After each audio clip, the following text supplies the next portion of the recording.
realized I was going to listen back to how you actually are supposed to pronounce Roy Oh, Ra, Raf, Raphael. Raffinier? Raphael. Finian. Raffinier. Raffinier. Finian. Okay. Rhyme or free, it doesn't matter to me. It's my bad poetry. Good day, and welcome to My Bad Poetry, a podcast where we take a deep dive into our poems from youth, yesteryear, or even yesterday, always asking the question, why in the world did I write this? I'm Aaron, and today, while Dave is unable to make it on the show, we continue with another amazing guest, a poet from Oakland, California, whose works can be found all over the web, including some from our favorites like Ra Fenier and The Daily Drunk. Robert Allen, welcome to the show. Thank you. I'm glad to be here. Yeah. There was so many things about your bio that I wanted to work into the intro, but it would have just been too long. Is there anything you want to lift up to our listeners about yourself? Certainly, I'm a teacher and a writing coach, and I love this because writing coaches are supposed to be perfect. And I'm going to be sharing bad poetry today. I'm really excited about it. That's a great thing. And so, yes, I do that, and I publish on the web. I had a chapbook out, but we sold out, which is wonderful. Yes. And so I get to teach and talk and write about poetry all the time. So it's my favorite thing. So I feel really lucky that I'm able to do all these things. That's amazing. Yeah, I tried to get my hands on Disjointed, but like you said, it was sold out. So you said you're a teacher. What is your primary age group or grade, or where do you teach? I'm an online teacher, and I do workshops on poetry, writing poetry, learning about poetry. I'm doing a free one, a roundtable in July on sharing poetry from prior to 2000, prior to the 19th century women. Oh, wow. So things like that. I do all kinds of subjects like that. That's awesome. Very cool. Okay. Well, to get us into the realm of poetry, typically Dave gives us a hastily written poem that he has produced. But with Dave unable to make it, he had a work obligation. I have written a hasty poem here. I don't have a title for this. So the inside joke that we got from Kelly Russell Agadon is that that means I owe you cake. I'll go ahead and I'll read this, and this just kind of shows what happens when you put yourself into a box and you try and follow that box all the way through, I guess, or that structure. So here's my hastily written poem for the day. Filtered water for the mouth. Carbon captured things we can do without. Filtered air for the lungs. Carbon-fueled fire flung high about. Filtered language for the tongue. Carbon copy, cookie cutter, tone with whiteout. Filtered coffee for the day. Carbon 8, hydrogen 10, nitrogen 4, oxygen 2, the standout. Nice. I like all the Very nicely. Yeah, I started with the first image because I was looking for inspiration, and I saw our water filter sitting out on the counter. I was like, okay, I'm running with that. So I got the filtered and the carbon, and then I ran with it till I ran out of things to I do that sometimes. I'll see like a cat, and I'll think, oh, I have to write about that cat, and go from there, and I have no idea what's going to happen. But you say, oh, the cat's pretty. That's enough right there sometimes. There you go. Yeah. Well, let's move quickly away from whatever that was. And let's get into the bad poetry that you have brought for us today. Awesome. So you gave us, oh gosh, and I keep saying us because I'm so used to Dave being here too, but you gave My Bad Poetry, I think 4, if I'm Four poems, yes. Okay, is there one that you would like to start us out with? I would. I'd like to say that I'm 57, so I don't have those awesome high school poems. Oh, yeah. That would be great if I had those. I do remember they were called things like Alone. I remember perfect high school poetry, feeling distant from everybody else and separate from everyone else. I wish I had them. I know I'm in a high school journal that has something, but I don't remember it except it was called Alone. It was too many years ago beyond that, but I can only imagine how I felt separate and tortured. Yeah, the high school poetry is it always has material for this show. Very true. Well, okay, you'd like me to pick one? I Yes. thought I would share one. This is a first draft. It seemed like it'd be a good idea for the show. Hmm. It's called PDA, Oh, perfect. Okay. and it goes like this. There's a quote in the beginning: "Dear couples who argue in public, could you at least give us some backstory?" It's from an anonymous social media meme. He protests she doesn't understand his meaning, nor she his. The reason for these loud voices in public places, uneasing everyone around them. They argue in front of a crowd, in a restaurant, in the park, unimaginable at home. When they yell, family photos fall off the wall, cups leaf off tables in front of neighbors who they've invited over to see. It's how they do their loving with others watching, sharing the secret scenes of lovers that never get noticed unless yelled in a crowd. Hmm. Mm. Okay. I bring it up as a draft because I decided to turn it into a piece of flash fiction. Oh, fascinating. Yes, I wanted to ask you a bit about that later, so we'll get into that. But give us some context to this poem here. What was it? The quote that kind of spurred on this writing, or what? Yes, Okay. absolutely. There's a couple looking at each other very intently with their hands, on their chins, ready to say something. And I thought, oh, this is what they say. And I think we all know, sadly, the couple that argues. Hmm. And I just thought I would run with that. And the reason I would like to change it into flash fiction is because currently it's sort of a narrative about this couple arguing, but it doesn't really have an end as a poem. No. It doesn't have an end, and a flash fiction would require a beginning, a middle, and an end. And I think it leans itself to that.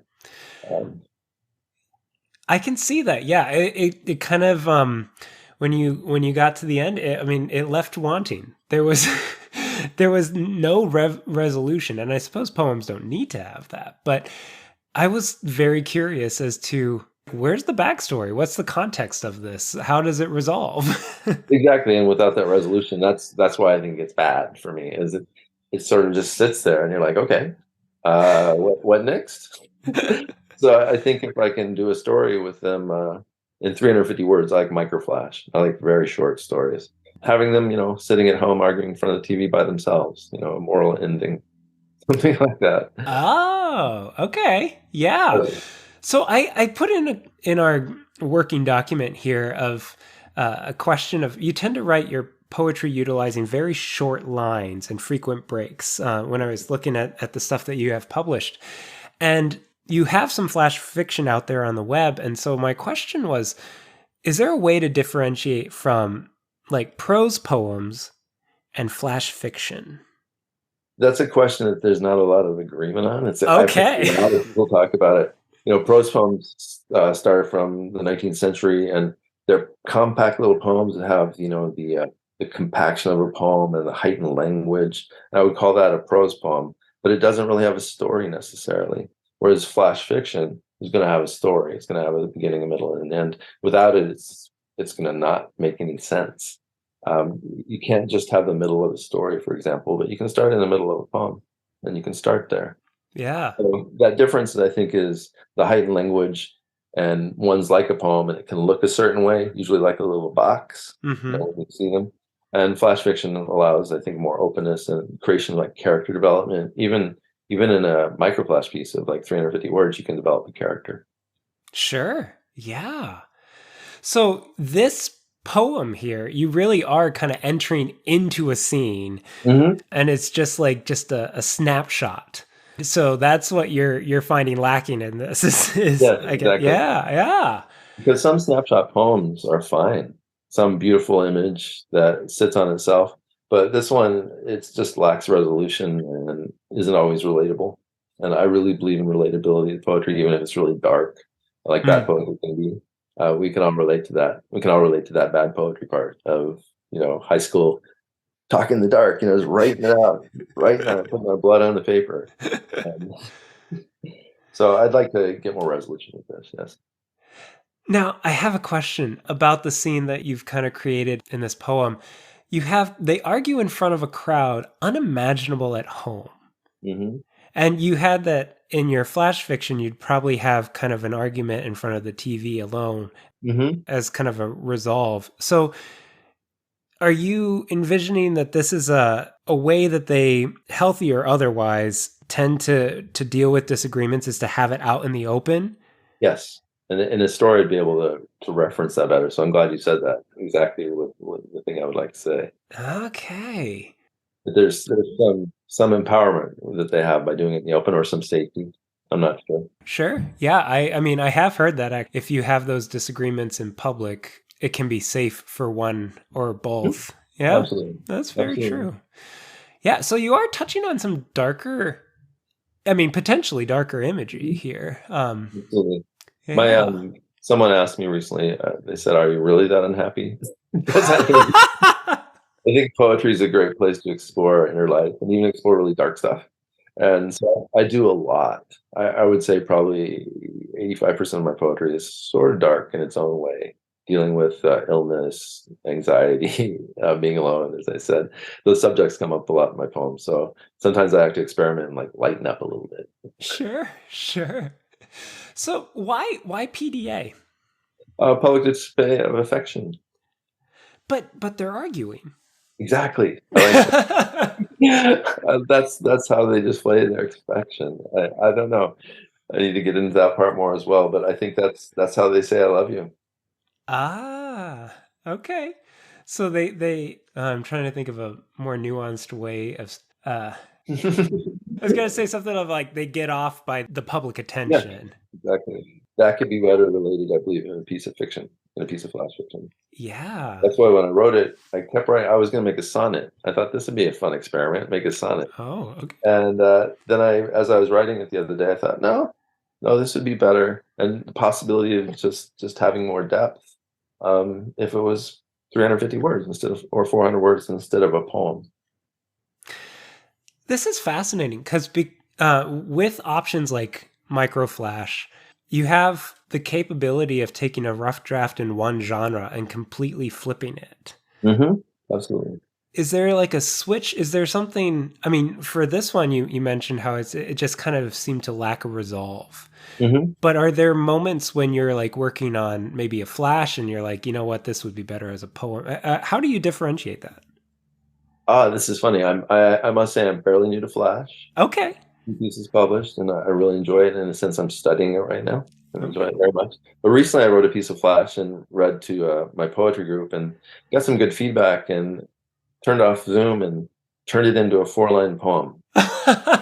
Okay. I don't have that with me here today, but no, I think that's really fun, and it was better. It was too long before. It was just way too long, and that it needed to be 12 words.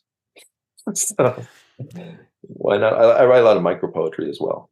That is quite short. Huh. Because you tend to do lines that are like 3 or 4 words and Mhm. then you have your line breaks. This actually has some longer lines throughout. And maybe that's why it's lending itself to flash fiction. But you, you said, did you write this recently? I did. Okay. And you're absolutely right about the longer line breaks. I've been experimenting just in the last 2 or 3 weeks with lengthening my line. Uh, And so this is a little longer. That's a good read, absolutely. Because I usually do like the breath, and so that'll be short lines very often. It'll keep a hmm. certain rhythm and a certain breathing. But experimenting with lines is really fun because it changes the whole tone, and this is what you can think, oh, this might be a piece of fiction as well. But also you can play with shapes. Instead of being a poem that's, 2 words, 2 words, 2 words, 2 words, 3 words, you make a little box. You can make different shapes, and I'm a fan of that. I'm experimenting with that as well too. Yeah. How do you feel about the longer lines? I mean, you said you're having fun with the experiment, but Mhm. is because it is an experiment, maybe that makes it feel like this is a bad poem in your eyes because it's not a style you're used to. That is exactly true. I'm writing out of fashion for myself, which is a great challenge that I like to do. I spent the last few months trying to write sonnets, as I mentioned, a sonnet. Yeah, yeah. Those are such a challenge. That's the best way to put it. But the longer lines are what kind of urged me into trying out longer lines with free verse. Okay. Because my lines are so short, they're even shorter than 10 syllables. As you mentioned, they're very short. So I'm just experimenting, opening it up. And I think the way it works with the breath, I really write a lot with the breath and use my breath to move through a poem. And if you make the lines longer, it makes the breath longer, which makes the idea and the image express itself in a different way. Hmm. So you actually see like enjambments and line breaks as kind of a rest. Mm-hmm. Okay. Absolutely. Okay. I'm looking at these line breaks, and you have up in the first stanza, you have basically punctuation at the end of each one of them except for one. Then down here in the second stanza, there's only 3 punctuations. Mm-hmm. Because you're one who so frequently likes to do line breaks, and because when I was looking back at old poetry from high school, I didn't understand a line break and thought there had to be punctuation on each one. Mm-hmm. Maybe talk through, if you want to, how you decide punctuation when it comes to line breaks, or are they related in your eyes at all, or? Absolutely. I use punctuation to sort of control the sentence. If I want it to flow on or be a lot of commas, that's a different kind of thing. But if I want to control it and make it a short, clipped idea, I can make it a short sentence. I can make it a longer sentence with lots of commas and semicolons, like poets like to do, and confuse people on the grammar somewhere along the line. So the second stanza that has this longer image right at the front, when they yell, family photos fall off the wall, cups leap off tables in front of neighbors who they've invited over to see. That seems to move the setting from a public place to their home, but they still have guests. Exactly. Am I reading that right? You're reading it right. Okay. And I think that's one of the vague parts of it, that if I did Flash, I could say why they were guests in their home, and also have sort of a moral tale ending about where those guests went after they argued in their home as well as out of their home. As I was thinking about this right before the podcast, I was like, how can I change this? And that's exactly what I thought, a moral tale. Ah. So do you think that this unnamed couple invited friends for the sole purpose of getting through an argument? Yes, exactly. Also better expressed in Flash. That's what I meant. The idea of a beginning, middle, and end would this would lend itself so much better to that. And I'm really Yeah. excited to do it. As we're talking about it now, I'm getting ideas, and I'm super excited about it. So your questions are wonderful. Oh, well, I mean, this is I actually I kind of like this poem as it is, but I am equally as excited to read a flash fiction that explores this image. Okay. So I think yeah, I think there's a lot to mine here and to kind of tease out.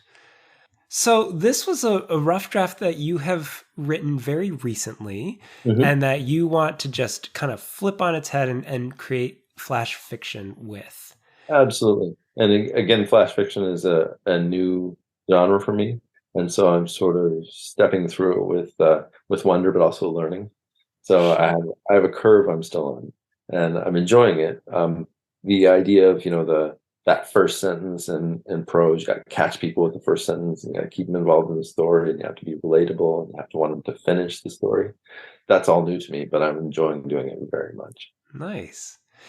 Well, let's dive into one that you feel is a poem, but just not a good one. Oh, certainly, certainly, I have those. So The, I'm looking at Masochist or Uglan Ugolano. Ugolano. I'd love to read Ugolano. That's the worst poem I've ever written. I would love Awesome. Well, to. then we have our winner here. Let's hear Ugolano. This was published where it should be published in Bullshit Lit. Okay. Everything in there is supposed to be bad, but it's just weird usually. Nothing in there is ever bad. It's just Sure. odd. So my odd poetry on this one today. But this I thought I would make. I thought, I want to try a series poet where I would introduce a character like John Berryman did in the Dream Songs, where there's a character and there's a story about the character that goes through the story and different poems about the character. And I thought, Maybe I'll write it like E. E. Cummings. Okay, this is not how I write.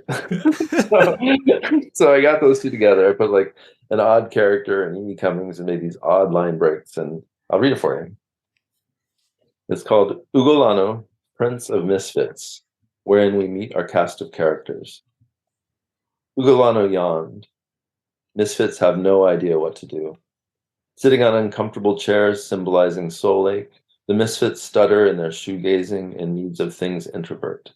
Cheap Olympia beer to mask the pain of suffering they drank of, glass tinkling as the medicine goes down.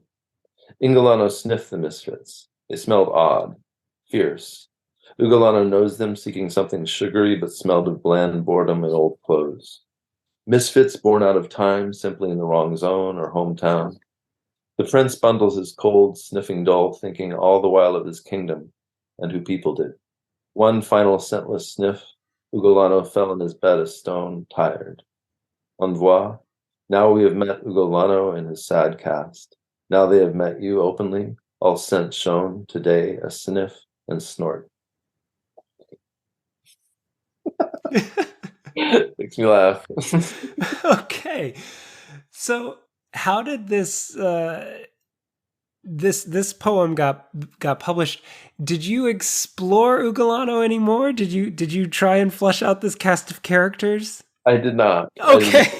This is some poems you're just kind of done with them. I think bullshit was perfect. The stuff in there fits. Yeah. But as a piece myself that I wrote, it's like nothing else I write, nothing I've ever written. I've never written a character poem like that, which would be fun to explore sometime, a narrative poem with a character. Just not Ugolano and his misfits. I don't even know what this is about. I I hate to say this, and I hope it's not it doesn't offend you, but my image of Ugolano is a dog. Oh, that's interesting. Because of the sniffing Ah, imagery, and just like I see Ugolano as like a big dog in like a pack, and like oh. at the end it just does that nesting circle and then flops down in bed. Exactly. Oh, Ugolano could be a dog. Maybe it would work then. I could rewrite Like a Great Dane or something. it. That's a great read of it. Yeah. Sniff and the snort, all of it. Yeah. Now, why the name? Where'd you come up with Ugolano? Oh, I have no idea. I Oh, was really? I was thinking of a name for the Prince of Misfits. I couldn't come up with one. That's another reason. This is an odd poem. But no, it was made up. Just who knows? Okay. Olympia beer, is that a brew from From Washington State. Washington? Yeah. I don't drink beer, but I guess it's quite bad. That's why I put it. Oh, okay. We say that on here. That's funny. No, Implant beer apparently tastes like water. I've never consumed it, so I don't know. So it's kind of that cheap, like Pabst Blue Ribbon type. Exactly. Okay. Okay.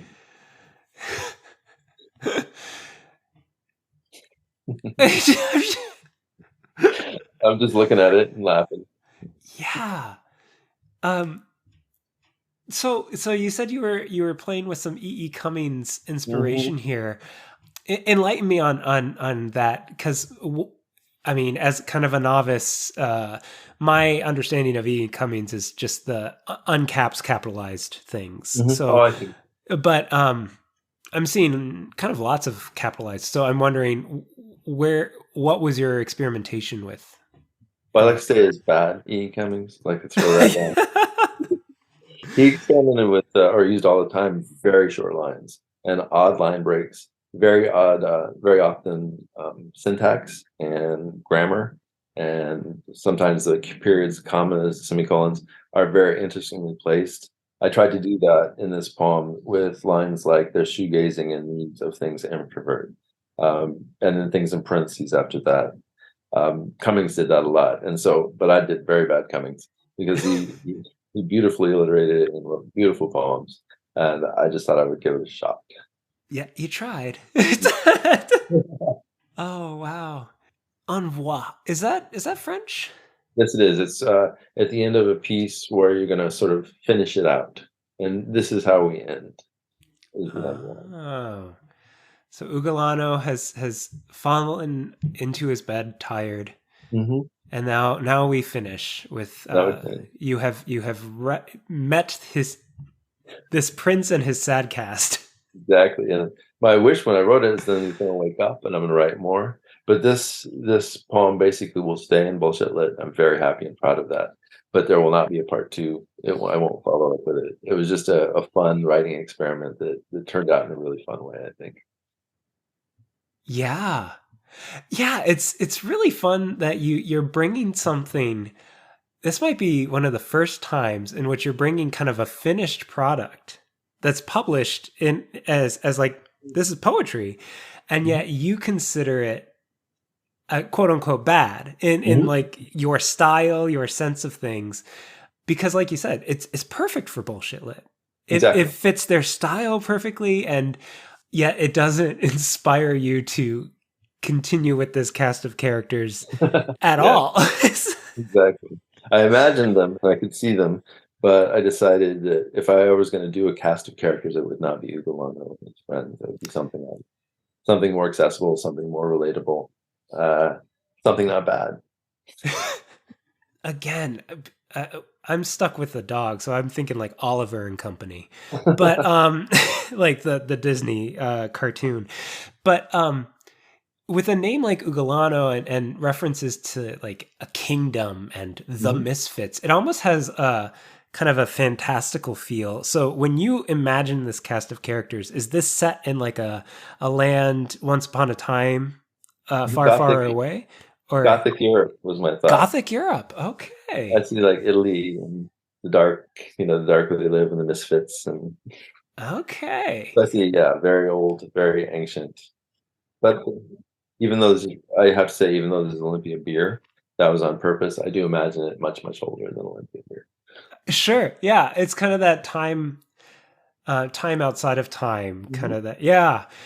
The ending here kind of reminds me of like the chorus in Greek literature. It's like we have introduced you to our cast of characters. Now let's sing the song of Ulysses or Oedipus or whatever. I mean, so Like, where did you find that tone shift as you were writing it?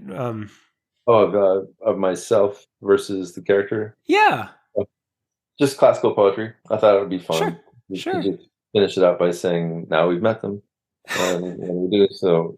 I don't know what to do next. Now we've met them and something, and so he fell asleep, which I think is perfect because so did the poem. So you're thinking like a snooty sniff. Yes, exactly. Okay.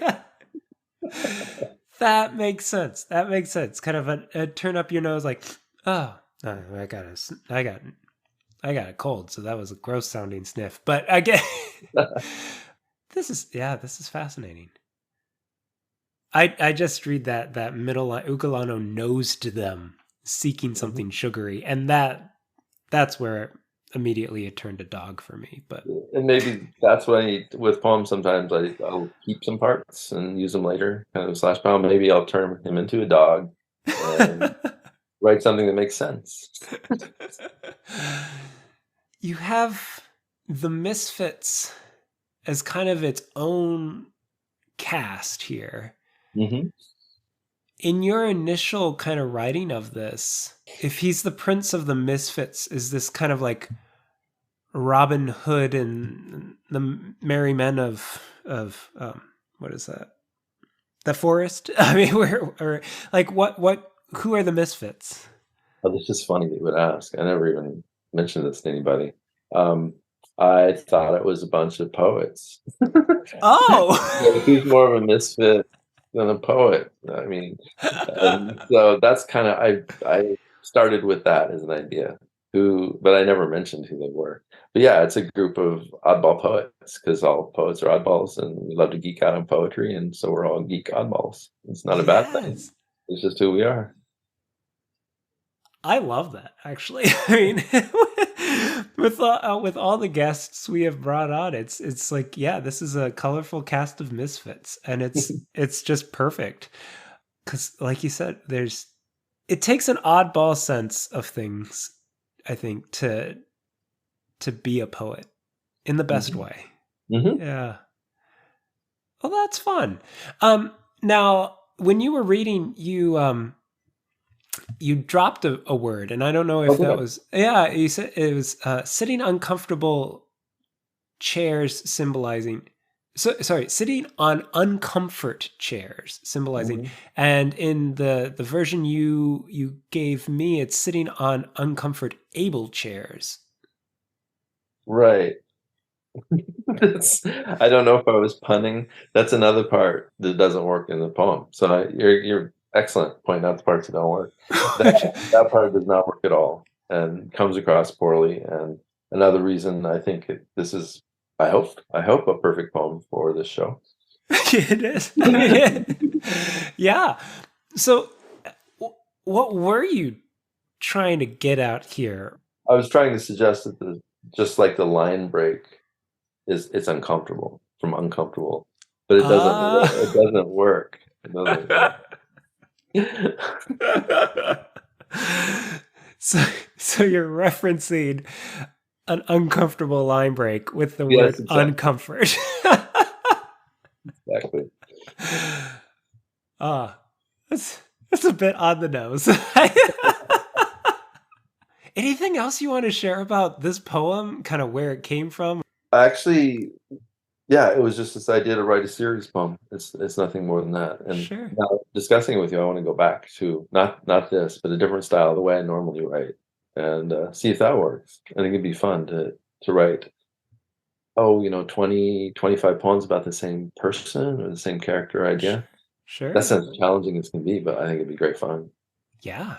I think normally with Dave being able to banter, we spend enough time on two poems that we kind of hit our limit. But with it's just being the two of us, I think we have enough time. Do you want to read Absolutely. Masochist? Absolutely. I'll Yeah, read let's that. do it. This is also new. This is a draft as well. Masochist. There's a tack in my shoe that I put there myself. I deserve this. I desire this. I am the pain I reach toward. Stomp, stomp, stomp. The skin pops as the point drives in. Not enough. Next time I'll use a nail. Tortured. Tortured. Oh, the tortured soul. Yes. Oh, wow. This reads very much like uh, a, an like an emo high schooler. So, like, I assume I was in a bad mood, Sure. but because this is, I usually write from my own experience. That's something about Ugolano. Wow. I've just realized this is how things come to us. Ugolano is not from my experience in the least, and Ah, the majority of my poems are. Someone just said that yesterday. Almost everything I write about happened to me. Oh, interesting. So Ugolano, maybe that's why it was so hard for me to write because it was new on that level too. sure. Yeah. Oh wow. Oh. Okay. That's awesome. So you said that this is a rough draft you're working on. Mhm.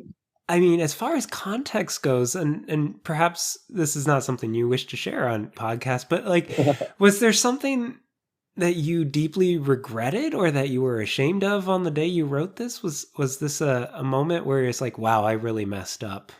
No, sometimes, I'll come up with an idea and then I'll put on a posture. That's the best way to put it. Oh, And a okay. lot of my poems might come people have asked me, "Is your inner life really like that?" Like, no, not necessarily. I'm putting on a posture. Whether it's a bad relationship poem, those are great postures to put on because we can explore that part of us.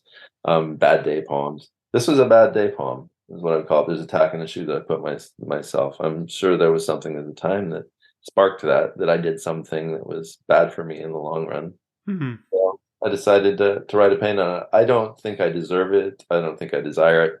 That's where the posture comes in of the sort of the poor tortured soul, the poet who needs to be understood and to have this point pop through their shoe and have it Yeah. hurt really bad. Yeah. Oh, not only their shoe, but their skin Mhm, pops at the point. mhm. Oh, Huh. it's tortured. Oh, it's tortured. That's one of the reasons I chose it for today because it has that sort of imagery of our early 20s, which Yeah. I so wish I still had. That was I'm a Luddite, and that was prior to the computer era. Hmm. So Yeah, the joys of forever having our words saved. hmm In I'm curious, what kind of music do you listen to? that's funny. I listen to hip hop. Hip One of hop. my dreams is to write a book on the history of hip hop. And Sure. so I tend to listen to that. Probably 80% of my time I listen to jazz, the rest. I ask because again, this kind of there's a tack in my shoe. Next time I'll use a nail. It's very much kind of that early 2000s like My Chemical Romance and or even earlier like The Cure and stuff. It's that emo. Hmm. But now that you say that you listen to hip hop, I can see where that sense of rhythm Hmm. is essential as you write and how you want to try to dictate that with your line breaks. That makes a lot of sense. So the stomp stomp stomp, it just stands out. It's right in the center of the poem. Three distinct stomps, a period after each, its own line unto itself. Tell me, do you have a memory of kind of where that line came from? I do, and I don't. I'm glad you mentioned it. It's one that this is the first draft, so I'm taking stomp, stomp, stomp out on the next draft. I would agree. It was just an image of being upset, stomp, stomp, little tantrum. But I don't think it works in the poem. It just was a carrier line for a while to make Yeah. it. But no, it's going to go away. Yeah, it kind of brings it to a kind of a dead stop in the middle as like this image of like I'm dealing with this masochistic tendency of the and now I'm just gonna put it in your face that I'm stomping on this tag three Yeah, times. Like it just, yeah, gotcha. I almost like a toddler throwing a Hmm. tantrum. Exactly, exactly.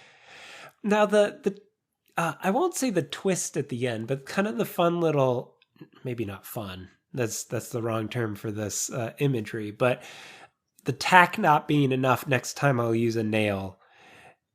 It almost has like a very dry, dark sense of humor to it. Is that what you were going for? I was trying to be, yeah, dark and ironic and, just dark. Yes. Okay. That's the right word for it. I should mention, I do want to rewrite this. As we're talking about it, I think it might have some potential without the stomp, stomp, stomp. Um, and especially, I think that last part about not enough, next time I'll use a nail. Whatever I do with the poem, I'll keep that. Yeah, it almost has. It's kind of strange because it's touching on such a dark image of kind of I mean the masochistic tendencies that we sometimes have where we wish to harm ourselves. And yet the way that you've structured the words, it almost has a very lighthearted feel. Hmm. If that makes sense. Like there's a tech in my shoe that I put there myself. Yeah, I mean it takes such a big topic, dark topic, and then it makes it palatable. Hmm. Yeah. And I hope relatable too. I think Yes. Yeah. that big topic comes down to how do we do it? How are we masochists? This came from I had a hole in my shoe for a while in a boot that I owned, and I thought I'm going to walk around with this hole in my boot to see what it's like. And I did that for a long time, which sounds really silly, but it was and just to see what it would feel like because I'm a poet and you got to do things like that. So it comes from that. It wasn't attacking my shoe; it was a hole in my shoe. Sure. But fun experiment if you feel like being tortured and emo Yeah. and Yeah. you don't have to be 19. I'm 57. You can still be emo at my age. No problem at all. There you go. Yeah.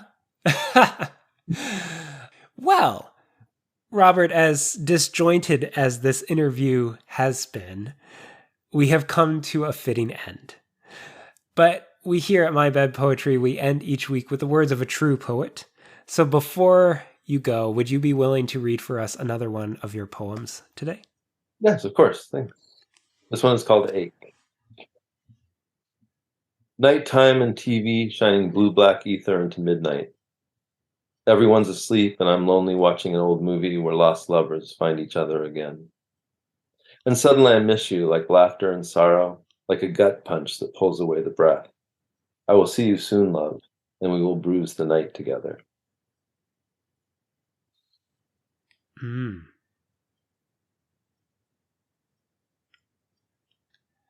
That's lovely. Oh, thank you. Yeah. This is kind of that perfect demonstration of what you were talking about, how like a poem can just kind of enter a scene Hmm. and give you just a sense of the emotion and the moment with heightened language, and then it's done. It Yes, exactly, yeah. exactly Oh, that. This went through many drafts, and poets are never done, but I'm pleased with where it is. It feels like it's done for now, and I'm not going to play with it anymore. But it was about twice as long, oh, really? and I wish I had that draft. Wow. I didn't keep the draft to share, but yes, it was much longer, and I realized it would be better as a sort of short, strong image. Yeah. Is this one that has been published anywhere? Or? No, I am waiting on that one. I just finished a manuscript, my first, and so it's in the manuscript. Oh, that's Um, awesome. I love this imagery of that pining, mm, that even like an old classic movie can just kind of bring that sense of longing. mhm. That's what was my thinking as well. Yeah. Just that kind of late night, watching a movie, maybe bring stuff up, and yeah, I think, I actually was thinking it used to have Fred and Ginger around, a gazebo on skates, and Okay. that confused everybody because it didn't make any sense. I was told that a number of times that why are they in there? So I switched it to Lost Lovers Finding Each Other again Ah. because of that Hollywood the story during the Depression of people coming together again after loss, like My Favorite Wife, movies like that.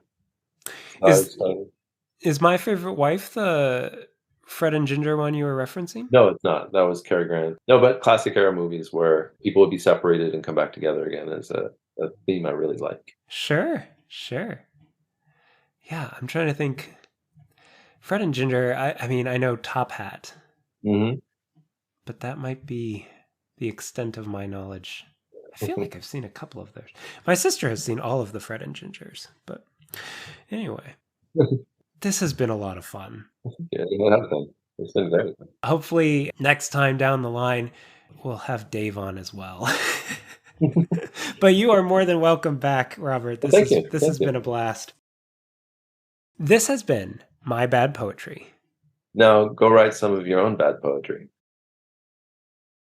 Yeah. I listened recently to Alex Kerrigan, who's in my reading the same writing group I'm in. Oh, really? That was a great show. Yeah, Oh, the fun. world is tiny. Yes, it is. Rhyme free doesn't matter.